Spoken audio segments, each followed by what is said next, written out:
Bonjour, Edouard Bierry, photographe qui présente dans le cadre de Haribo Experiencing une exposition sur le Liban avec un grand S pour soupir, sourire et souvenir, un regard neuf. Donc je vous propose de voyager avec moi dans le Liban en commençant par cette voiture que vous voyez ici qui est typique du Liban avec le camion Pepsi derrière qui va livrer la plage qui est juste en dessous, qui vous pouvez voir dans l'exposition.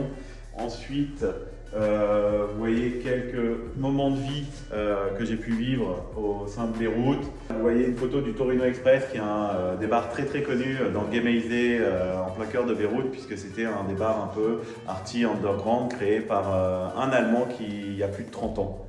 Ensuite, vous découvrirez par exemple une nature morte avec la carafe libanaise typique pour l'eau. Vous verrez un mur très organique. Pour la petite histoire, c'est un des murs de fouilles au sud de Djebel, Byblos en français, puisque le Liban est le premier pays pour les fossiles marins. Vous voyez une scène de vie typique à Beyrouth, puisque nous sommes sur une partie où les hommes se retrouvent pour jouer au backgammon, pour prendre l'apéro ou autre. Donc c'est vraiment une scène de vie typique que vous verrez partout dans Beyrouth. Et à côté, qui dénote un peu, c'est un peu les plages privées aussi, ça c'est très libanais, qui est le Beach Club à Beyrouth avec le rocher que vous voyez un peu sur les cartes postales.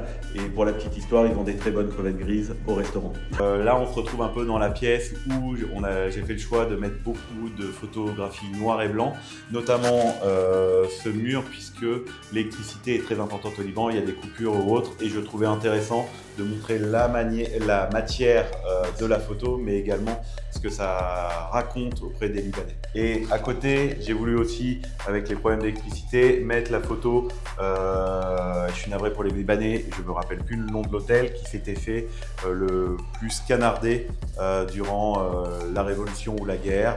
Parce que ça rappelait aussi l'histoire du Liban, qui est aussi bien sur les matières premières que sur la géopolitique. On se retrouve sur la fin de l'exposition, on ne vous a pas tout montré.